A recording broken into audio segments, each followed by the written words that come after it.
Dear friends, this is Nishant Rastogi and you are watching CNRI.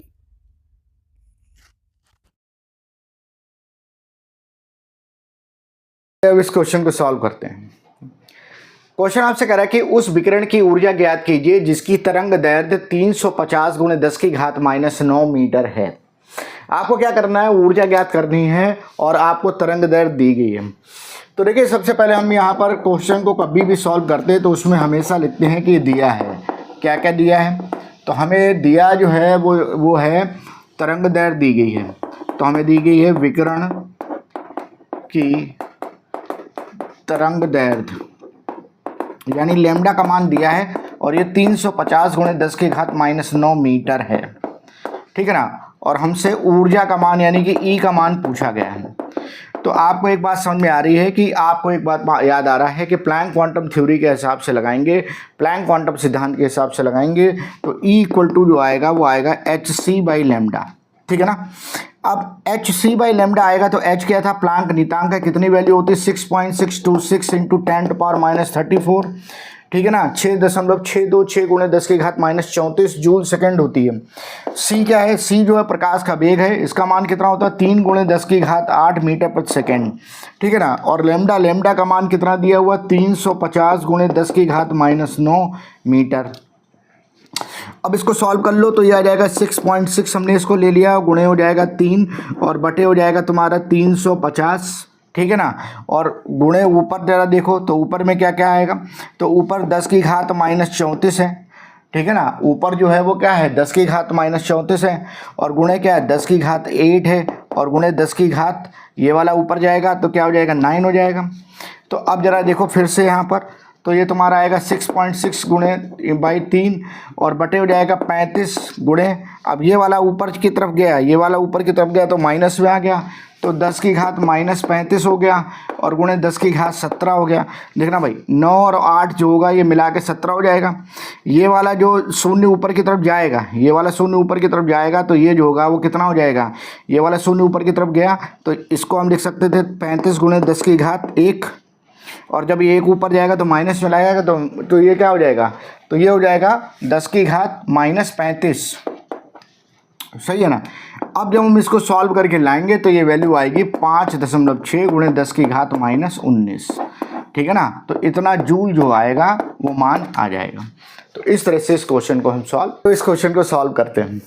Question आपसे कह रहा है कि निम्नलिखित उपकोषों के n तथा l का मान लिखिए। आपको n और l का मान लिखना है। अब ये n क्या है और l क्या है ये जरा देखना पड़ेगा। तो आपको समझ में आ रहा है कि n जो होता है ये एक्चुअल में मुख्य क्वांटम संख्या होती है। ये क्या होती है, मुख्य क्वांटम संख्या। और l जो होती है, l की अगर मैं बात करूं तो l जो होता है वो होता है दिगंशी क्वांटम संख्या।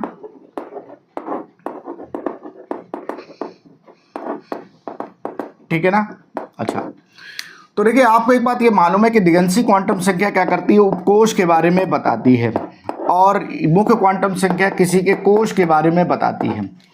दूसरा आपको एक बात ये और पता है कि अगर आपके पास में उपकोष जो हैं, अगर आपके पास उपकोष जो हैं एस है, पी है, डी है और एफ है, तो उसके लिए जो एल है उसका मान 0 1 2 3 होता है। ठीक, तो चलो भाई अब हम देख लेते हैं। तो देखिए 2s ये वाली वैल्यू जो है वो क्या कोष को बताती है, तो इसका मतलब n का मान क्या हो जाएगा 2 और ये वाली ये किसको बता रही है, उपकोष को बता रही है। तो s के लिए l का मान कितना है 0, तो यहाँ पर n का मान 2 हो जाएगा और l का मान 0 हो जाएगा।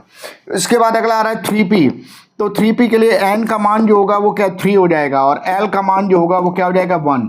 उसके बाद कह रहा है 5d, तो 5d के लिए n का मान जो होगा वो कितना हो जाएगा 5 और l का मान जो होगा वो कितना हो जाएगा 2। फिर कह रहा है 4f, तो 4f के लिए अगर हम देखें तो n का मान क्या हो जाएगा 4 और l का मान जो होगा वो क्या हो जाएगा 3 हो जाएगा। तो इस तरह से हम क्या करेंगे, n और l के मान को लिख देंगे। ठीक है, आइए इस क्वेश्चन को सॉल्व करते हैं। क्वेश्चन कह रहा है कि परमाणु क्रमांक 25 के तत्व की आवर्त संख्या तथा वर्ग संख्या बताइए। मतलब आपको परमाणु क्रमांक दिया गया है और बताया गया है कि इसका आवर्त बताइए और वर्ग या समूह बताइए। तो मतलब आवर्त सारणी में आपको ये सब बताना है। तो सबसे पहले तो इसका हम इलेक्ट्रॉनिक विन्यास लिखेंगे और वो भी किसके नियम के अनुसार लिखेंगे, आपबाउ के नियम के अनुसार। ठीक है ना। तो अबॉव के नियम के अनुसार हम इसका इलेक्ट्रॉनिक विन्यास लिखेंगे तो आपको समझ में आ रहा है कि 1s2 हो जाएगा, फिर 2s2 हो जाएगा, फिर 2p6 और फिर 3s2, फिर 3p6, फिर हो जाएगा 4s और फिर आता है 3d। तो चलो पहले इलेक्ट्रॉन देख लेते हैं। तो इलेक्ट्रॉन अगर आप देखोगे तो यहाँ से यहाँ तक कितने हो गए 10 इलेक्ट्रॉन, और फिर ये 8 इलेक्ट्रॉन, ये टोटल 18 इलेक्ट्रॉन हो गए। दिए कितने 25, यानी कि 7 इलेक्ट्रॉन बचे। तो जब 7 बचे तो इसका मतलब है कि यहाँ पर 2 आ जाएंगे, यहाँ पर 5 आ जाएंगे। ये मैंने क्यों बताया कि मान लो अगर आपके पास में 24, आपको याद आ रहा है कि 24 जो होता है वो क्या है, अबॉव नियम का अपवाद है। तो उस केस में आप क्या करते हो कि 1s2 है, फिर 2s2 है, फिर 2p6 है, फिर 3s2 है, फिर 3p6 है, उसके बाद में 4s2 और 3d4 अगर कर रहे हो तो ये गलत हो जाएगा क्योंकि अपवाद है, और सही क्या होगा कि ये 4s1 और 3d5 होगा। ठीक है ना। तो इसलिए यहाँ पर 4s और 3d को भरने के पहले ये माइंड में सेट कर लेते हैं कि डी जो है वो हाफ फील्ड या फुल फील्ड तो नहीं हो रहा है। अगर हाफ फील्ड और फुल फील्ड हो रहा है तो एस के इलेक्ट्रॉन को हम क्या करते हैं, कम कर देते हैं। ठीक है ना, सही। तो बाकी का आपने पढ़ा था अबॉव के नियम में कि ऐसा क्यों होता है, तो उस पर अभी हम बात नहीं करेंगे। हम यहाँ पर बात करेंगे किस पे, आवर्त संख्या पे और वर्ग संख्या पे हम इसकी बात करेंगे। तो इसको मैं हटा दे रहा हूँ। ठीक, तो हम यहाँ पर जो बात करेंगे वो आवर्त संख्या और वर्ग संख्या पे बात करेंगे। तो देखो भाई, देखिए आवर्त संख्या जो होती है किसी भी तत्व का आवर्त अगर निकालते हैं तो उसका जो हाईएस्ट एन होता है, उसका जो हाईएस्ट एन होता है यानी मुख्य क्वांटम संख्या का मान जिसका अधिकतम होता है वो होता है। तो मुख्य क्वांटम संख्या कौन है, तो ये सारे के सारे मुख्य क्वांटम संख्या हैं। अधिकतम मान कितना है, तो n बराबर 4 आ रहा है। n बराबर कितना आ रहा है, 4 आ रहा है। तो यहाँ पर n बराबर 4 आ रहा है, इसका मतलब ये हो जाएगा कि इसका 4th आवर्त होगा, इसका चतुर्थ आवर्त होगा। ठीक है ना, ये चतुर्थ आवर्त का तत्व होगा। ठीक, उसके बाद में यहाँ पर आप ब्लॉक भी देख सकते हो। तो ब्लॉक क्या होता है, ब्लॉक वो होता है, वो उपकोष होता है जहाँ पर आखिरी इलेक्ट्रॉन जाता है। तो आखिरी इलेक्ट्रॉन कहाँ जा रहा है, यहाँ पर आप देखिए आखिरी इलेक्ट्रॉन कहाँ जा रहा है, तो आखिरी इलेक्ट्रॉन डी इस उपकोष में जा रहा है। तो जब डी उपकोष में जा रहा है तो इसका मतलब है कि ये डी ब्लॉक का तत्व हो गया। ठीक है ना। उसके बाद उसका समूह देखते हैं। तो देखिए समूह देखने के लिए आपको मैं आवर्त सारणी से बता रहा हूँ, वहाँ से आप इसको देख सकते हैं। आवर्त सारणी में आपको याद आ रहा है कि यहाँ पर ये जो होता है वो S होता है, उसके बाद में यहाँ पर D होता है और फिर यहाँ पर क्या होता है P होता है, और यहीं से जो होता है वो F शुरू हो जाता है। ठीक है ना। अब आप अगर S के बाद D पे आएंगे तो S के बाद D पे आए तो सबसे पहले S के इलेक्ट्रॉन भरे, फिर D के इलेक्ट्रॉन भरे। तो S में कितने इलेक्ट्रॉन भरे, तो S में इलेक्ट्रॉन आपने भरे 2, और फिर D में कितने इलेक्ट्रॉन भरे, तो D में इलेक्ट्रॉन आप भरेंगे, D कौन सा होता है, n-1D होता है। आप देखो ना, जब 4th शुरू हो रहा है तो n का मान कितना है, 4 है, तो D का मान कितना है, n-1 यानी कि 3 आ रहे हैं। ठीक है ना। जब भी D की बात करते हैं तो D जो होता है, अगर पीरियड जो होता है यानी आवर्त जो होता है वो चौथा होता है, तो D जो होता है वो तीसरा होता है। आवर्त 5वां होता है तो D कितना होता है, चौथा होता है। हमेशा n का मान अगर 4 है तो n-1 कितना होगा, 3, तो 4s के भरने के बाद 3D भरेगा। बात समझ आई कि नहीं है। तो ठीक, तो हमें क्या करना है, S के इलेक्ट्रॉन का योग कर देना है और प्लस n-1 D के इलेक्ट्रॉन का योग कर देना है। तो चलो भैया योग कर लो। S में कितने इलेक्ट्रॉन है, NS में कितने इलेक्ट्रॉन है, तो NS में इलेक्ट्रॉन 2 हैं। ठीक है, तो 2 इलेक्ट्रॉन हो गए। n-1 D में कितने, n-1 D में 5 हैं, तो 5 हो गए। इसका मतलब ये हो जाएगा कि इसका समूह जो आएगा वो क्या आएगा, 7th आएगा, या ये 7th B का समूह का जो होगा वो तत्व होगा। ठीक है ना। तो इस तरह से आप यहाँ पर बता सकते हैं इसके आवर्त संख्या, वर्ग संख्या या समूह। देखिए जो समूह होता है वही वर्ग भी होता है। ठीक है ना। तो इस तरह से हम इसको कैलकुलेट, आइए अब इस क्वेश्चन को सॉल्व करते हैं। आपसे कह रहा है कि H2SO4 तथा CO2 की लुईस अष्टक संरचना बनानी है। आपको लुईस ऑक्टेट थ्योरी के हिसाब से CO2 और H2SO4 की संरचना बनानी है। तो देखिए आपको याद आ रहा है कि लुईस का अष्टक नियम आया था जो कि कह रहा था कि अगर कोई भी परमाणु जो होता है अगर उसके बाहरी कोश में 8 इलेक्ट्रॉन नहीं होते हैं तो वो अस्थायी होता है, और वो 8 इलेक्ट्रॉन पूरे करने की वजह से जो है बॉन्ड का निर्माण करता है, बंध बनाता है।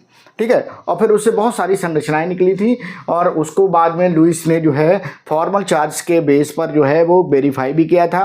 बताया भी था कि अगर जो फॉर्मल चार्ज आता है तो उस हिसाब से अगर जैसा चाहते हैं वैसा फॉर्मल चार्ज आता है तो फिर ये यौगिक जो है स्थायी है, और अगर मान लीजिए कोई संरचना गलत बन गई है तो उसका फॉर्मल चार्ज अलग आएगा, और उस हिसाब से वो संरचना हम फिर बाद में सही कर लेंगे। तो खैर उसके बारे में बात नहीं करेंगे। यहाँ पर हम ये बात कर रहे हैं कि लुईस की अष्टक संरचना इनकी बनानी है, H2SO4 और CO2 की। लुईस का मतलब क्या होता है? लुईस का मतलब 8 इलेक्ट्रॉन होता है, यानी कि बाहरी कोश में 8 इलेक्ट्रॉन होने चाहिए। और हाइड्रोजन की बात अगर करें तो हाइड्रोजन में तो बाहरी कोश में 2 ही इलेक्ट्रॉन हो पाएंगे, क्योंकि एक ही शेल होता है। बात में तो 1s2 हो जाएगा। ठीक, चलो भाई बात करते हैं। अब देखो, सबसे पहले हम बनाते हैं किसका, H2SO4 की संरचना बनाते हैं। सबसे पहले हम बनाते हैं H2SO4 की संरचना, और इसको नाम देते हैं सल्फ्यूरिक अम्ल। इसका नाम क्या है? सल्फ्यूरिक अम्ल नाम है। ठीक है, चलो भाई। अब सबसे पहले देखो, संरचना बनाने के पहले जितने भी तत्व होते हैं उन सबके परमाणु क्रमांक लिख के और उनके बाहरी कोश में इलेक्ट्रॉन को पता कर लिया जाता है, जिससे कि ध्यान में रहता है कि ये कितने बंध बनाएगा। तो देखो, हाइड्रोजन की अगर हम बात करें तो परमाणु क्रमांक 1 है, तो ये 1 इलेक्ट्रॉन इसके बाहरी कोश में है। ठीक है ना। सल्फर की अगर आप बात करते हो तो 16 है, तो ये हो जाएगा कितना? ये हो जाएगा 2, 8, 6, यानी बाहरी कोश में 6 इलेक्ट्रॉन। ऑक्सीजन की अगर आप बात करते हो तो 8 होता है, तो 2, 6, यानी इसके बाहरी कोश में 6 इलेक्ट्रॉन। इसका मतलब ये हो जाएगा कि 8 इलेक्ट्रॉन को पूरा करने के लिए सल्फर जो होगा वो 2 बॉन्ड बनाएगा। ठीक है ना। और यहाँ पर 2 जो होगा वो सहसंयोजक बंध बनाएगा शेयरिंग के लिए, जिससे उसको 2 इलेक्ट्रॉन मिल जाए। ठीक है। उसके बाद ऑक्सीजन जो होगा ये भी 2 बंध का निर्माण करेगा। तो चलो भाई अब देख लेते हैं। अब देखिए, हमारे पास में 3 परमाणु है, एक तो हाइड्रोजन है, सल्फर है और ऑक्सीजन है। अब केंद्र में किसको रखें? संरचना बनाने के पहले स्टूडेंट को बहुत दिक्कत आती है कि सर ये संरचना बनाए कैसे, बिल्कुल सही संरचना कैसे बने। तो देखो, मैं आपको एक बात बता दूं कि कभी भी केंद्रीय परमाणु जो होता है वो हाइड्रोजन और फ्लोरीन को नहीं लिया जाता है। ठीक है ना। हाइड्रोजन और फ्लोरीन को कभी भी केंद्रीय परमाणु नहीं लिया जाता है। क्यों नहीं लिया जाता? क्योंकि ये सिर्फ एक ही बंध बनाते हैं। बात समझ आई ना। आपको केंद्र पे उस आदमी को रखना है जिसके 2 आंखें 12 हाथ हो और जो सबको जो है वो समेट ले, सबको बांध ले। तो वो परमाणु जो होगा वो कहाँ पर रहेगा? सेंटर पे रहेगा, यानी वो सेंट्रल एटम होगा, केंद्रीय परमाणु होगा। तो पहली बात तो ये कि एक एक बॉन्ड बनाने वाले तत्व नहीं रखते हैं, जैसे हाइड्रोजन और फ्लोरीन। ठीक। अब इसके बाद हम इनमें ये देखते हैं, बाकी कौन बचा? सल्फर और ऑक्सीजन। अब इनमें हम ये देखते हैं कि कौन सा परमाणु संख्या में कम हो। भाई सेंटर पे कौन रहेगा? जो अकेला ही सबके लिए काफ़ी हो, संख्या में कम हो, और साथ ही साथ उसकी विद्युत ऋणात्मकता भी कम हो। बात समझ आई ना। तो अगर मैं सल्फर और ऑक्सीजन को कंपेयर करूं तो सल्फर जो है वो संख्या में देख रहे हो कितने हैं? 1 है। और ऑक्सीजन संख्या में देख रहे हो तो कितने हैं? 4 हैं। ठीक है ना। सल्फर की विद्युत ऋणात्मकता अगर मैं देखूं तो वो ऑक्सीजन से कम होती है। सल्फर की विद्युत ऋणात्मकता ऑक्सीजन से कम होती है। ऑक्सीजन की विद्युत ऋणात्मकता 3.5 होती है और सल्फर जो होता है इसकी 2.5 होती है। बात समझ आई कि नहीं आई? तो अब आपको यहाँ समझ में आ गया कि सल्फर जो होगा वो कहाँ पर आएगा? केंद्रीय परमाणु के रूप में आएगा। तो भाई चलो हम सल्फर यहाँ पर केंद्रीय परमाणु के रूप में ले लेते हैं। ये मेरे पास सल्फर हो गया। सल्फर पे इलेक्ट्रॉन कितने हैं? तो 6 इलेक्ट्रॉन हैं सल्फर पे। अब मेरे पास ऑक्सीजन कितने हैं? 4 हैं। तो आप यहाँ पर बॉन्ड बनाने के लिए चारों ऑक्सीजन को 4 दिशाओं में रख सकते हो। तो मैंने यहाँ पर 4 ऑक्सीजन रखा, तो एक ऑक्सीजन फिर एक ऑक्सीजन फिर ये ऑक्सीजन। अब हर एक ऑक्सीजन में अगर हम देखें तो कितने इलेक्ट्रॉन हैं? तो उस हर एक ऑक्सीजन में 6 इलेक्ट्रॉन हैं। ये अभी हमने देख लिया था। ठीक है ना। तो ये हर एक ऑक्सीजन पे कितने इलेक्ट्रॉन हैं? तो यहाँ पर कितने? 6 इलेक्ट्रॉन हैं। ठीक। अब सल्फर को हमने सबसे पहले कंप्लीट किया, तो सल्फर ने 1 इलेक्ट्रॉन की शेयरिंग इसके साथ की, तो सल्फर पे इलेक्ट्रॉन हो गए 1, 2, 3, 4, 5, 6, 7। ठीक है। सल्फर पे 7 हो गए। चाहिए कितने हो लुईस के हिसाब से? 8। तो 8 चाहिए, तो फिर उसका मतलब है कि 1 इलेक्ट्रॉन के साथ इसके साथ शेयरिंग कर ली, सल्फर का पेट भर गया और इसके पास इलेक्ट्रॉन 8 हो गए। अब इन ऑक्सीजन की बात करें तो ऑक्सीजन पे कितने इलेक्ट्रॉन है? तो ये देखो 1, 2, 3, 4, 5, 6, 7। ठीक है ना। ऑक्सीजन पे कितने इलेक्ट्रॉन है? 7 इलेक्ट्रॉन है।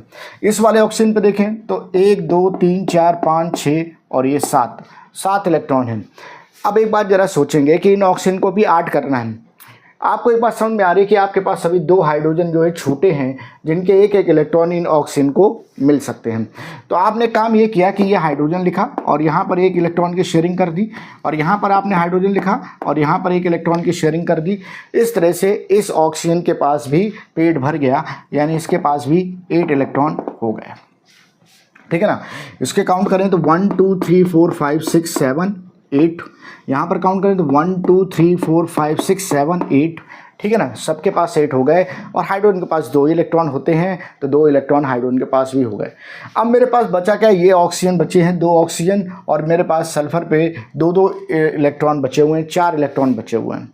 सल्फर क्या लुईस के हिसाब से 8 से ज़्यादा बॉन्ड बना सकता है? 8 से ज़्यादा इलेक्ट्रॉन रख सकता है? ना। लुईस का मतलब है कि 8 इलेक्ट्रॉन की ही बात करेगा। तो 8 इलेक्ट्रॉन की बात करेगा तो कभी भी आपको इस तरह से सल्फर के बंध नहीं बनाने हैं। ये मैक्सिमम कोवैलेंसी रूल के हिसाब से बनता है, अधिकतम संयोजकता सिद्धांत के अनुसार। लुईस के अनुसार कभी भी इस तरह का बंध नहीं बनता है। तो फिर लुईस कैसे बंध बनाएंगे? तो लुईस जो होंगे वो क्या करेंगे, 8 इलेक्ट्रॉन को ही मेंटेन रखते हुए चलेंगे। तो लुईस जो है यहाँ पर उपसह संयोजक बंध बनाएगा। क्या बनाएगा? कोऑर्डिनेट बॉन्ड बनाएगा, उपसह संयोजक बंध बनाएगा। उपसह संयोजक बंध की खासियत क्या होती है? यहाँ पर दोनों इलेक्ट्रॉन जो होते हैं, सह संयोजक में तो एक एक इलेक्ट्रॉन दोनों परमाणु से हैं, लेकिन उपसह संयोजक में दोनों इलेक्ट्रॉन एक ही परमाणु से होते हैं और हक दोनों का होता है। मतलब अगर मैं इस ऑक्सीजन की बात करूं तो इसके पास 1 2 3 4 5 6 7 8 हैं, और इस सल्फर की बात करूं तो इसमें 1 2 3 4 5 6 7 8 हैं। यानी कि ये जो 2 इलेक्ट्रॉन इसने दिए हैं, इस पे हक इसका भी है और हक इसका भी है, दोनों का ही है। सल्फर ने ऑक्सीजन के साथ कोऑर्डिनेट कर लिया, उपसह संयोजक बना दिया। अब वो ऑक्सीजन का भी पेट भर गया और सल्फर का पेट तो भरा ही हुआ था। तो अब इसके पास भी 8 इलेक्ट्रॉन हो गए और यहाँ पर भी 8 इलेक्ट्रॉन हो गए। चलो भाई, इसका बॉन्डेड स्टेट बना लें, बंद वाला इस संरचना बना लें। तो बंद वाली संरचना बनाने के लिए देखो सल्फर बीच में है, ठीक है। सल्फर ने एक कोऑर्डिनेट बॉन्ड ऑक्सीजन के साथ बनाया, एक कोऑर्डिनेट बॉन्ड यहाँ ऑक्सीजन के साथ बनाया, यहाँ पर एक कोवेलेंट बॉन्ड सहसंयोजक बंध बनाया इसने ऑक्सीजन के साथ, एक सहसंयोजक बंध ये हाइड्रोजन के साथ, यहाँ पर एक सहसंयोजक बंध इसने ऑक्सीजन के साथ और एक सहसंयोजक बंध हाइड्रोजन के साथ। अब क्या ये लुईस अष्टक जो होगा वो संरचना बन गई? क्या ये लुईस अष्टक संरचना बन गई? सबके पास 8 इलेक्ट्रॉन हैं? हाँ हैं। क्या ये लुईस स्ट्रक्चर संरचना है? नहीं है। क्यों? क्योंकि लुईस अष्टक की कंडीशन ये होती है कि यहाँ पर जो नॉन बॉन्डेड इलेक्ट्रॉन हैं, जो कि लोन पेयर इलेक्ट्रॉन हैं, ये भी दिखने चाहिए। यानी जो बचे हुए इलेक्ट्रॉन हैं जिन्होंने बंध नहीं बनाया है वो भी संरचना में दिखाई देने चाहिए। तो भाई चलो बताते हैं जरा, सल्फर ने क्या किया? सल्फर ने तो 2 इलेक्ट्रॉन इसको दे दिए, 2 इधर रहा गया, 2 इलेक्ट्रॉन इधर हैं, 2 इधर हैं, तो मतलब सल्फर के तो 6 इलेक्ट्रॉन यूज में आ गए। भाई सल्फर ने 1 इलेक्ट्रॉन के साथ इसके साथ शेयरिंग कर ली, साझा कर लिया, और 2 इनको दे दिए, तो सल्फर पे कोई लोन पेयर नहीं है। चलो भाई अब आ जाओ इधर साइड, ऑक्सीजन पे क्या है? ऑक्सीजन के ये 2 इलेक्ट्रॉन तो यूज में आ गए, लेकिन ये 2 इलेक्ट्रॉन बचे हुए हैं। बात समझ आई कि नहीं आई? तो बचे हैं तो भैया बचे वाले हमको दिखने चाहिए, तो बचे वाले यहाँ पर दिखा दिए, ठीक है।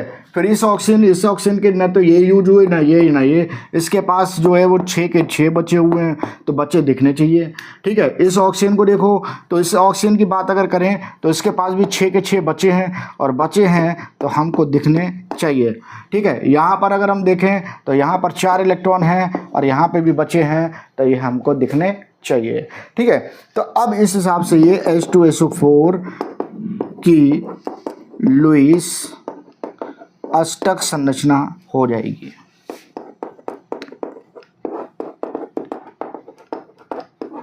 ठीक है ना, समझ में आ गया होगा। चलिए अब हम जो है वो CO2 की लुईस अष्टक संरचना बनाते हैं। इसको मैं हटा दे रहा हूँ।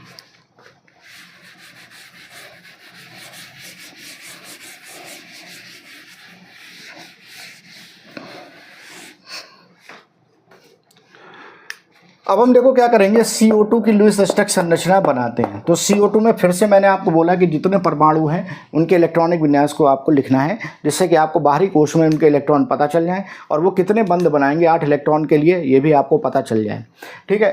तो कार्बन जो है वो कितना है? इसका परमाणु क्रमांक 6 है, तो 2 4, यानी कार्बन के बाहरी कोश में 4 इलेक्ट्रॉन है, यानी कार्बन 4 बंध बनाएगा। ऑक्सीजन की बात करें तो ऑक्सीजन का 8 है, तो क्या हो जाएगा 2 6। तो ऑक्सीजन के बाहरी कोश में कितने इलेक्ट्रॉन हैं? 6 हैं, तो ऑक्सीजन 2 बंध बनाएगा। चलो भाई अब कार्बन की हम बात करें तो कार्बन के बाहरी कोश में कितने इलेक्ट्रॉन हैं? 4 हैं। ऑक्सीजन की बात करें तो ऑक्सीजन जो है हमने एक इधर साइड रख दिया, एक इधर साइड रख दिया, ठीक है। ऑक्सीजन के बाहरी कोश में कितने इलेक्ट्रॉन हैं? 6 हैं। तो ऑक्सीजन के बाहरी कोश में 6 इलेक्ट्रॉन रख दिए, और ये ऑक्सीजन के बाहरी कोश में हमने 6 इलेक्ट्रॉन यहाँ पर रख दिए, ठीक है ना। अब ये ऑक्सीजन को क्या करना? 8 इलेक्ट्रॉन पूरे करना, 8 करना, तो ये 2 इलेक्ट्रॉन के साथ क्या करेगा? साझा करेगा। इसने 2 इलेक्ट्रॉन के साथ क्या किया? साझा कर दिया, ठीक। यहाँ पर बात करें तो इसने भी क्या किया? 2 इलेक्ट्रॉन के साथ में साझा कर दिया।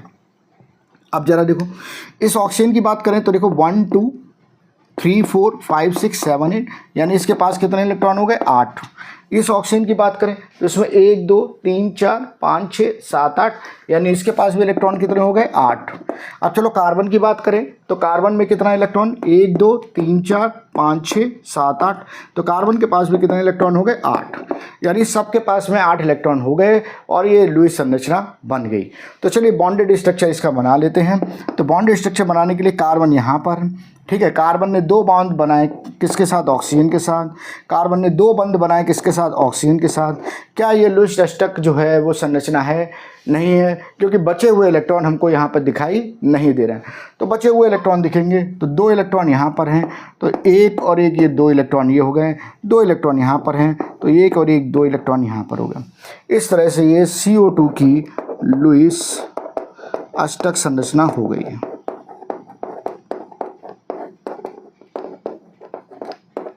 क्वेश्चन को सॉल्व करते हैं। क्वेश्चन आपसे कह रहा है कि फॉर्मल आवेश क्या होता है, CO3 2- का फॉर्मल आवेश ज्ञात कीजिए। आपको ये बताना है कि फॉर्मल आवेश क्या होता है और CO3 2- में फॉर्मल आवेश आपको ज्ञात करना है। हर एक परमाणु में आप आवेश ज्ञात करते हैं। तो सबसे पहले तो हम यहाँ पर बात करते हैं कि फॉर्मल आवेश क्या होता है। फॉर्मल आवेश और इंग्लिश में हम इसको कहते हैं फॉर्मल चार्ज, ठीक है ना। तो देखिए ऐसा होता है कि जब क्या हुआ कि लुईस का अष्टक नियम आया, उसके बाद में लुईस की बहुत सारे अणुओं की संरचना बनाएगी और जब संरचना बनाएगी तो एक एक अणु की कई संरचना बन रही थी। अब ये कैसे पता चले कि ये लुईस के अष्टक नियम को फॉलो कर रही है और उसके अनुसार ये बनी हुई है, तो इसको पता करने के लिए फॉर्मल चार्ज लाया गया। तो एक्चुअल में फॉर्मल चार्ज जो था वो किसी भी अणु या आयन में प्रत्येक परमाणु के ऊपर आवेश होता है, यानी कि फॉर्मल चार्ज जो होता है, यानी कि फॉर्मल आवेश जो होता है, यह किसी भी अणु या आयन की लुईस संरचना में उसके ऊपर ज्ञात आवेश होता है, आवेश होता है। फॉर्मल आवेश यह बताता है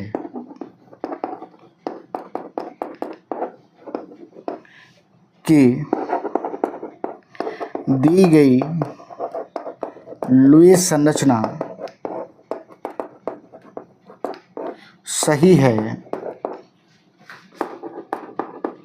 या गलत है।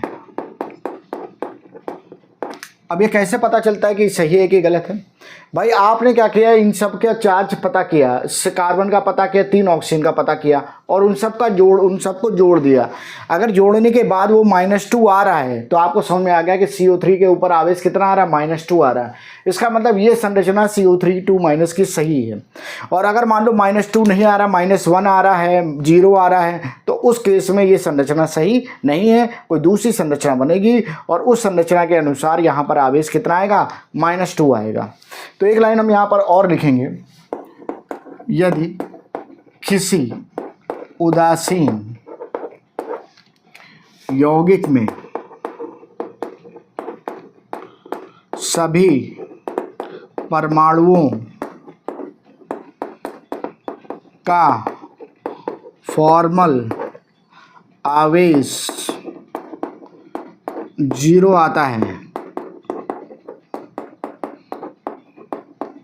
या किसी आयन में योग फॉर्मल आवेश का योग उस आयन के आवेश के बराबर आता है तो वह संरचना सही होती है। बात समझ आई ना। तो वह संरचना कौन सी, लुईस संरचना। तो वो लुईस संरचना जो होगी वो कैसी होगी, सही होगी। अब इसको ज्ञात कैसे करेंगे, फॉर्मूला क्या है इसका। तो देखो फॉर्मल आवेश जो होता है ये बराबर होता है मुक्त अवस्था में उस परमाणु की संयोजक परमाणु के संयोजी इलेक्ट्रॉनों की संख्या माइनस हाफ गुणे बंध बनाने के लिए प्रयुक्त इलेक्ट्रॉनों की संख्या और माइनस कुल अबंधित इलेक्ट्रॉनों की संख्या।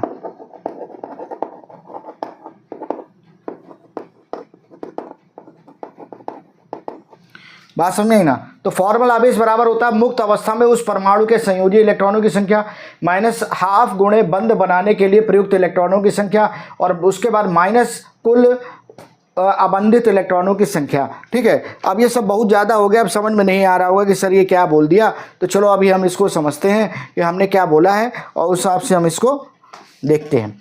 ठीक है ना। तो चलो भाई इसको देखा जाए। अब ये मैं हटा रहा हूँ और अब मैं आपको समझा रहा हूँ कि CO3 2 माइनस में हम कैसे निकालेंगे। इसको मैं ट्रिक से जो मैं बताता हूँ ये कि इसको तुम लोग ऐसे याद कर लो कि FC इक्वल टू होता है V minus B minus U। ठीक है ना। V जो होता है का मतलब होता है वैलेंस इलेक्ट्रॉन यानी कि संयोजी कोष के इलेक्ट्रॉन। B का मतलब है नंबर ऑफ बॉन्ड, इसने कितने बंध बनाए। बात में ना भाई, देखिए एक बंध बनाने में कितने इलेक्ट्रॉन रखते हैं, 2, और 2 का आप आधा कर दे रहे हो तो एक ही हुआ ना, तो एक बंध हो गया ना। भाई मेरी बात समझ में जरा, जैसे कार्बन से मैंने ऑक्सीजन के साथ बंध बनाया, अब इसमें कितने इलेक्ट्रॉन यूज हुए, 2। तो मैंने क्या लिखा, हाफ गुणे बंध में प्रयुक्त इलेक्ट्रॉनों की संख्या 2। तो कितना आ रहा है, 1 आ रहा है। 1 क्या है, ये बंधी तो है। एक बंध में 2 इलेक्ट्रॉन यूज हुए ना, तो सीधे सीधे क्या करो, बंधों की संख्या लिख दो कि इस परमाणु ने कितने बंध बनाए उसको लिख दो। ठीक है, और माइनस यू का मतलब है अनशेयर्ड इलेक्ट्रॉन, यानी कि अनशेयर्ड इलेक्ट्रॉन का मतलब जो इलेक्ट्रॉन बंध बनाने में भाग नहीं लिए। बात समझ आई कि नहीं आई। तो वो जो है अनशेयर्ड इलेक्ट्रॉन कहलाते हैं। तो उसको हम यहाँ पर देख लेते हैं। ये हमारे पास यू जो है वो अनशेयर्ड इलेक्ट्रॉन है। अब देखो हमको एग्जाम्पल जो दिया गया है वो दिया है, हमसे पूछा है CO3 2 माइनस का। तो चलो हम इसकी एक संरचना, लुईस संरचना बना लेते हैं और उसके बाद बात करते हैं। बस इस संरचना बनाने के लिए मैंने पहले बताया था कार्बन पे 6 इलेक्ट्रॉन, तो ये हो जाएगा 6 परमाणु क्रमांक है, तो 2 4 बाहरी कोश में 4 इलेक्ट्रॉन। अब एक ऑक्सीजन 8 है, तो 8 है तो फिर इसके पास में 2 6 बाहरी कोश में 6 इलेक्ट्रॉन। अब यहाँ पर जरा बात देखिए, ऑक्सीजन हमारे पास 3 है और 2 माइनस चार्ज है। आपको याद आ रहा है कि कार्बन से अधिक विद्युत ऋणात्मक क्या होता है, ऑक्सीजन होता है। इसका मतलब ऑक्सीजन के ऊपर माइनस चार्ज आएगा। बट अगर मैं ऑक्सीजन के ऊपर 2 माइनस दे देता हूँ तो 2 माइनस देने पर क्या हो जाएगा कि ऑक्सीजन के पास हो जाएंगे 10 इलेक्ट्रॉन। और अगर 10 इलेक्ट्रॉन हो गए तो 2 8 बाहरी कोश में 8 इलेक्ट्रॉन हो गए, तो इसका मतलब ये हो गया कि ये बंध का निर्माण नहीं करेगा। बात को समझ में आई कि नहीं आई। अब लुईस संरचना ये कहती है, लुईस ऑक्टेट थ्योरी ये कहती है कि कोई भी परमाणु बंध का निर्माण अपने ऊपर 8 इलेक्ट्रॉन पूरे करने के लिए करता है, लेकिन इस आयन के ऊपर, परमाणु आयन, ठीक है, ये इस आयन के ऊपर जो होगा इलेक्ट्रॉन ही 8 हो गए बाहरी कोश में, तो ये बंध का निर्माण नहीं करेगा। इसी वजह से कभी भी किसी भी ऑक्सीजन परमाणु को या आयन को बंध बनाते समय 2 माइनस नहीं देते हैं, क्या देते हैं, 1 माइनस। 1 माइनस देंगे तो इसके पास कितने हो गए, 8, तो इसका परमाणु क्रमांक है 8 इलेक्ट्रॉन, और 1 आपने दे दिया तो 9 इलेक्ट्रॉन। अब ये हो जाएगा 2 7। अब ये एक बंध बनाएगा, 8 इसको पूरे करने, तो ये क्या करेगा, एक बंध का निर्माण करेगा। तो इसका मतलब कभी भी किसी भी ऑक्सीजन को आप 2 माइनस दे के बंध नहीं बना सकते हैं, क्योंकि उसका पेट पहले से ही भर गया, 8 हो गए, अब वो बंध क्यों बनाएगा। तो चलिए अब हम बात करते हैं। अब मैंने आपको एक बार बताया था कि जो कम विद्युत ऋणात्मक होता है और संख्या में कम होता है वही केंद्रीय परमाणु है। तो कार्बन ऑक्सीजन में कम विद्युत ऋणात्मक कार्बन, संख्या में कौन कम है, कार्बन 1 है, ऑक्सीजन 3 है, तो संख्या में भी कम कार्बन, यानी कार्बन जो होगा वो केंद्रीय परमाणु आएगा। तो कार्बन के पास इलेक्ट्रॉन कितने हैं, तो इलेक्ट्रॉन है इसके पास 4। अब मेरे पास एक ऑक्सीजन है, मैंने यहाँ रख दिया, और 2 मेरे पास O- होंगे। देखना 2 माइनस है तो ऑक्सीजन कितने बचे, 2, यानी कि 2 O- होंगे, तो मेरे पास 2 O- हो गए। अब जो ऑक्सीजन है उसके परमाणु के बाहरी कोश में कितने इलेक्ट्रॉन है, 6, तो 1 2 3 4 5 6, ठीक है। और O- के बाहरी कोश में कितने इलेक्ट्रॉन है, 7, तो 1 2 3 4 5 6 7, 1 2 3 4 5 6 7, ठीक है ना। तो इस तरह से होगा, ठीक। अब इसको 8 करने के लिए कितने इलेक्ट्रॉन चाहिए, 1 इलेक्ट्रॉन की शेयरिंग कर ली इसने, इसका पेट भर गया, इसके पास 8 इलेक्ट्रॉन हो गए। इसको 8 करने के लिए 1 इलेक्ट्रॉन की शेयरिंग कर ली, इसका पेट भर गया, 8 इलेक्ट्रॉन हो गए। इसको 8 करना है तो इसने 2 इलेक्ट्रॉन की शेयरिंग की, तो इसका पेट भर गया, 8 हो गए। अब कार्बन का सोचो, क्या कार्बन पे 8 हो गए, तो देख लेते हैं भाई। कार्बन पे 1 2 3 4 5 6 7 8, कार्बन पे भी 8 हो गए, 1 2 3 4 5 6 7 8, कार्बन पे भी 8 इलेक्ट्रॉन हो गए। इसका मतलब है कि ये लुईस को फॉलो कर रहा है। तो चलिए अब हम इसका स्ट्रक्चर बना देते हैं, बॉन्ड स्ट्रक्चर। तो ये देखिए कार्बन, डबल बॉन्ड ऊपर बन गया ऑक्सीजन, ये O पे माइनस चार्ज, ये O पे माइनस चार्ज। देखिए हमेशा ध्यान रखिए कि फॉर्मल चार्ज जो होता है बिना आप स्ट्रक्चर बनाए नहीं ज्ञात कर सकते हैं, तो इसलिए आपको लुईस डॉट के हिसाब से संरचना बनानी पड़ेगी और फिर यहाँ पर आपको उसका फॉर्मल चार्ज पता करना पड़ेगा। क्या ये लुईस डॉट संरचना है, क्या ये लुईस संरचना है, नहीं है, क्योंकि इसमें अनशेयर्ड इलेक्ट्रॉन नहीं दिख रहे। तो भाई दिखाओ, तो इसमें कितने बचे, 4, इसमें कितने हैं, 6, इसमें कितने हैं, 6, ठीक है। अब ये कैसी हो गई, लुईस संरचना हो गई, CO3 2- की लुईस संरचना। अब हम यहाँ पर क्या क्या क्या करेंगे, हर परमाणु पे फॉर्मल चार्ज पता करेंगे और फिर ये देखेंगे कि ये फिट बैठ रहा है कि नहीं बैठ रहा है। तो चलिए अब हम यहाँ पर इसको देखते हैं, ठीक। अब देखो यहाँ पर एक बात समझो, यहाँ पर तुम्हारे पास ऑक्सीजन जो है वो सारे के सारे ऑक्सीजन परमाणु हैं। अब इनको वेरीफाई मतलब कि करने के लिए इनको हम क्लासीफाई कर देते हैं। तो हमने कह दिया कि ये मेरे पास ऑक्सीजन परमाणु 1 है, ये मेरे पास 2 है और ये मेरे पास 3 है, जिससे कि हमको ये पता चल जाए कि 2 पे कौन सा आवेश आया, 3 पे कौन सा आवेश आया, 1 पे कौन सा आया। तो चलो देखते हैं। तो देखो ये मेरे पास हो गए परमाणु या फिर आयन। यहाँ पर फॉर्मल चार्ज का फॉर्मूला लिखा है V-B-U, और यहाँ पर फॉर्मल चार्ज, ठीक है। अब देखिए परमाणु की अगर हमने यहाँ पर बात की, ठीक है, परमाणु ही लिखते हैं, आयन नहीं लिखते हैं, परमाणु ही लिखते हैं, ठीक। परमाणु की बात की तो पहले कार्बन परमाणु, कार्बन परमाणु की संयोजकता मुक्त अवस्था में कार्बन परमाणु की के संयोजी कोश में इलेक्ट्रॉन कितने होते हैं, तो कार्बन परमाणु का 6 होता है, तो 2 4, मुक्त अवस्था में 4 होते हैं, तो 4 तो वैलेंस इलेक्ट्रॉन हो गए माइनस। इस कार्बन ने कितने बंध बनाए, तो इस कार्बन ने बंध बनाए 1 2 3 4, ठीक है। तो बंधों की संख्या, तो कितने बंध बनाए, 4 माइनस। इस कार्बन के ऊपर कुछ इलेक्ट्रॉन बचे हैं, अनशेयर्ड कुछ बचा है, कुछ दिख रहा है कोई इलेक्ट्रॉन, जैसे यहाँ ऑक्सीजन के ऊपर इलेक्ट्रॉन दिख रहा है वैसे इस कार्बन के ऊपर दिख रहा है क्या, ना, तो नहीं दिख रहा है। तो क्या होगा, 0, यानी इसके ऊपर आवेश क्या आ गया, 0 आ गया, फॉर्मल आवेश इसके ऊपर 0 आ गया। चलो भाई ठीक है। अब उसके बाद आता है ऑक्सीजन। ऑक्सीजन कौन सा लिया, 1, तो ऑक्सीजन 1 लिया। अब ऑक्सीजन की मुक्त अवस्था में कितने इलेक्ट्रॉन है, बाहरी कोश में 6। ऑक्सीजन का परमाणु क्रमांक कितना होता है, 8, और बाहरी कोश में कितने इलेक्ट्रॉन है, 6, तो भाई 6 होगा माइनस। इस पहले वाले ऑक्सीजन कितने बंध बनाए, तो इसने भैया 2 बंध बनाए, तो 2 हो गया माइनस। इसके पास संयोजी को मतलब इसके पास में जो अनशेयर्ड इलेक्ट्रॉन है, जो अबंधित इलेक्ट्रॉन है जिन्होंने बंध नहीं बनाए, कितने हैं, तो 1 2 3 4 हैं, तो ये वैल्यू क्या आ गई, 0 आ गई, तो यहाँ पर भी आवेश 0 आ गया। अब आ जाओ O2 पे, तो O2 आ गया, ठीक है ना। अब O2 की बात करो तो O2 मुक्त अवस्था में कितने इलेक्ट्रॉन को रखेगा, तो 6, तो इसने 6 इलेक्ट्रॉन को रखा। बंध इसने कितने बनाए, तो भैया 1 बनाया, तो इसने 1 बंध बनाया, ठीक है। अब इसमें अबंधित इलेक्ट्रॉनों की संख्या कितनी, तो 1 2 3 4 5 6, तो 6 अबंधित इलेक्ट्रॉनों की संख्या है, यानी -1 आएगा, ठीक है। O3 की बात करें तो O3 O2 की तरह ही है, तो 6 - 1 -6, यानी -1 आएगा। कुल योग कर दो भाई, फॉर्मल चार्ज का कुल योग कर दो, -2 आएगा। और आपको समझ में आ रहा है कि CO3 पे भी चार्ज कितना आता है, -2। इसका मतलब है कि ये जो संरचना आपने बनाई है, ये लुईस संरचना बिल्कुल सही संरचना है, क्योंकि इसमें आयन पर जो आवेश आया था वही आवेश यहाँ पर भी टोटल इनका जोड़ करने के बाद आया है। ठीक है ना। तो इस तरह से हम CO3 2- की का फॉर्मल चार्ज निकाल लेंगे और उससे ये भी पता कर लेंगे कि हमारा बनाया हुआ लुईस संरचना सही है। आइए अब इस क्वेश्चन को सॉल्व करते हैं।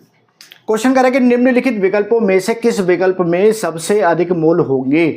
आपको यह बताना है कि इन विकल्पों में से किस में सबसे अधिक मोल होंगे। 18 ग्राम आपको H2O दिया है और 100 ग्राम आपको कैल्शियम कार्बोनेट दिया है, 16 ग्राम मीथेन दिया है और 4 ग्राम आपको हाइड्रोजन दिया है। आपको मोल पता करने हैं कि मोल इनमें सबसे ज़्यादा किसके पास होंगे। तो चलो भाई देख लेते हैं कि सबसे ज़्यादा किसके पास होंगे। तो देखिए, मोलों की संख्या जब आप निकालते हैं या मोलों की संख्या की बात अगर आप करते हैं तो ये होता है दिया गया भार और बटे क्या होता है, अणु भार। अगर परमाणु होता है तो उसका परमाणु भार लिख लेते हैं। ठीक है, तो चलो भाई पहले ऑप्शन में हम देखते हैं। तो पहले ऑप्शन में हमें 18 ग्राम जल दिया है, तो सबसे पहले हम जल का अणु भार निकालेंगे। और जल का अणु भार किसी भी तत्व का अणु भार जो होता है उसके जितने भी परमाणु होते हैं उन सब के परमाणु भार का योग होता है। हाइड्रोजन कितना है, यहाँ पर 2 है, तो हाइड्रोजन का परमाणु भार प्लस ऑक्सीजन कितना 1 है, तो ऑक्सीजन का परमाणु भार। हाइड्रोजन का कितना परमाणु भार होता है 1 और ऑक्सीजन का कितना होता है 16, तो टोटल आ जाएगा 18 और ये लिख देंगे ग्राम प्रति मोल।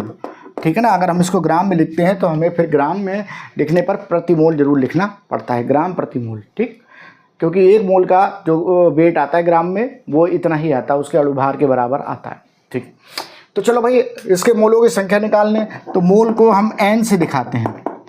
अब कितना दिया गया भार कितना है, 18 ग्राम दिया है और इसका अणुभार कितना है 18 दिया है, तो भाई 18 दिया है, यानी कि 1 मोल यहाँ पर जल के आ गए।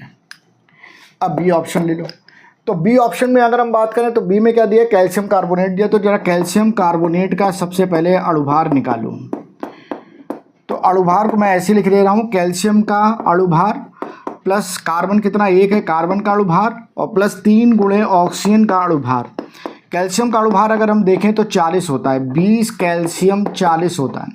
कार्बन का देखें तो 12 होता है। ऑक्सीजन का देखें तो 3 गुणे 16, 8O16 ऑक्सीजन होता है, 6C12 कार्बन होता है। ठीक है ना। ये कितना हो गया, ये हो जाएगा 40 प्लस 12 हो जाएगा और प्लस क्या हो जाएगा 48, ये हो जाएगा आपका 100 ग्राम प्रति मोल। ठीक है ना। अब हमें मोल कैल्शियम कार्बोनेट के निकालने हैं, तो मोल हो गए कैल्शियम कार्बोनेट के, ये बराबर क्या होगा, भार कितना दिया है 100 ग्राम बटे अणुभार कितना दिया है 100 ग्राम, तो बराबर क्या आ जाएगा 1 मोल आ जाएगा, यानी यहाँ पर भी हमको 1 मोल मिल गया। सी की बात करें तो सी हमें मीथेन दिया हुआ है, तो मीथेन का अणुभार निकालो। तो मीथेन का अणुभार बराबर हो जाएगा कार्बन का परमाणु भार और प्लस हाइड्रोजन कितने 4 हैं, 4 गुणे हाइड्रोजन का परमाणु भार, कार्बन का कितना 12, 4 गुणे 1 यानी कि 16 ग्राम प्रति मोल होगा। ठीक, अब मीथेन का हमें मोल निकालना है, तो मीथेन का भार कितना दिया है 16 ग्राम दिया हुआ है और इसका अणुभार हमने 16 निकाल लिया, यानी यहाँ पर भी हमारे पास 1 मोल आ गए। तीनों में मोलों की संख्या समान है, इसका मतलब हमारे पास डी जो होगा वही सही होगा। बात समझे ही ना, यही इसी में सबसे अधिक मोल होंगे क्योंकि बाकी तीनों में समान मोल हैं। चलो देख लेते हैं इसको। हाइड्रोजन H2 का अणुभार, तो H2 का अणुभार बराबर हाइड्रोजन कितने हैं 2 हैं। ठीक है, तो 2 हैं तो हाइड्रोजन का कितना होता है 1 होता है, तो 2 गुणे 1 यानी क्या हो जाएगा 2 ग्राम प्रति मोल आ जाएगा। अब हाइड्रोजन के मोल निकाल लो, तो NH2 बराबर हाइड्रोजन का भार कितना दिया है, हाइड्रोजन का भार NH2 निकाल लो, हाइड्रोजन का भार कितना दिया है 4 और हाइड्रोजन का अणुभार कितना है 2, यानी कितने आ गए 2 मोल आ गए। सबके मोल आए 1, इसका मोल आया 2, यानी इसका ही सबसे अधिक मोल है। आंसर आपका डी करेक्ट आंसर। क्वेश्चन को सॉल्व करेंगे। देखिए आपको दिया है 5m। m का मतलब क्या होता है, m का मतलब होता है मोलरता। क्या मतलब होता है, मोलरता। यानी कि आपको इसकी मोलरता दे दी गई है कितनी 5m। अगर मैं दिया है की बात करूं तो यहाँ पर आपको इसकी मोलरता जो दे दी गई है वो कितनी है 5 मोलर दे दी। 100 ml H2SO4 विलयन में मोलों की संख्या ज्ञात कीजिए, यानी कि आपको विलयन का आयतन भी दे दिया है, विलयन का आयतन भी दे दिया है। कितना दे दिया है 100 ml। और पूछ क्या रहा है, पूछ रहा है मोलों की संख्या, पूछ रहा है मोलों की संख्या, यानी n का मान पूछ रहा है। बात समझ में आई कि नहीं है? ठीक है, तो चलो भाई मोलरता वाला सूत्र लगाओ। अगर तो मोलरता बराबर क्या होता है, तो मोलरता बराबर होता है विलेय के मोलों की संख्या बटे विलयन का आयतन लीटर में। ठीक है ना, तो ये क्या होता है विलेय के मोलों की संख्या बटे विलयन का आयतन क्या है लीटर में। अच्छा 100 ml के अगर हमको लीटर बनाने हो तो क्या होगा, तो 100 ml के लीटर बनाने हैं तो 100 बटे क्या कर देंगे 1000 लीटर कर देंगे। तो 100 बटे 1000 कितना हो जाएगा, तो 0.1 लीटर आ जाएगा। ठीक है, तो चलो भाई मोलरता दी है क्या, हाँ दी है। कितनी दी है 5 बराबर विलेय के मोलों की संख्या पता है क्या ना, ये पता करना है, ये बता रहा है मोलों की संख्या ज्ञात कीजिए। विलयन का आयतन लीटर में दिया है, हाँ दिया है, कितना 0.1। तो चलो NB बराबर क्या होगा, ये इसके मल्टीप्लाई हो जाएगा तो 5 गुणे 0.1 तो क्या आ जाएगा 0.5 मोल आ जाएगा आंसर। ठीक है ना, तो यहाँ पर मोलों की संख्या जो आएगी 5 मोलर 100 ml H2SO4 की, विलेय यहाँ पर H2SO4 होगा, मोलों की संख्या आ जाएगी कितनी 0.5। इस तरह से हम इस क्वेश्चन को सॉल्व करते हैं। अब इस क्वेश्चन को सॉल्व करते हैं। क्वेश्चन करें कि 58.5 ग्राम NaCl को 100 ग्राम जल में घोला गया, विलयन की मोललता होगी, यानी कि आपको मोललता पता करनी है विलयन की। ठीक है, तो चलो सबसे पहले तो हम लिखते हैं कि दिया क्या क्या है भाई, हमको दिया क्या क्या है। तो दिया है NaCl का भार कितना दिया 58.5 ग्राम, और क्या दिया जल का भार, जल का भार कितना दिया 100 ग्राम। जल क्या है, जल विलायक है, तो चलो विलायक का भार हमको दिया हुआ है। NaCl क्या है, NaCl विलेय है, इसका मतलब विलेय का भार दिया है। अगर विलेय का भार दिया है तो विलेय के अणुभार की भी जरूरत पड़ सकती है। ठीक है, फॉर्मूले के हिसाब से देख लेंगे। तो चलो हम यहाँ पर NaCl का अणुभार ज्ञात कर लेते हैं। NaCl का अणुभार यानी सोडियम का परमाणु भार और प्लस क्लोरीन का परमाणु भार। तो सोडियम का और प्लस क्लोरीन का, सोडियम का कितना होता है, सोडियम होता है 11, सोडियम 23 होता है, और क्लोरीन क्या होता है 17, क्लोरीन 35.5 होता है। तो सोडियम का कितना हो जाएगा, सोडियम का 23 हो जाएगा, क्लोरीन का 35.5, ये टोटल हो जाएगा 58.5। अगर ग्राम में लिखेंगे तो मोल भी लिखना पड़ेगा, ग्राम प्रति मोल। ठीक है ना, तो ये आ गया अणुभार। पूछा क्या गया, मोललता पूछी है, तो विलयन की मोललता, विलयन की मोललता पूछी है, तो ये क्वेश्चन मार्क हो गया। मोललता बराबर क्या होता है, तो मोललता बराबर होता है विलेय का भार गुणे 1000 बटे विलेय का अणुभार और गुणे विलायक का भार ग्राम में।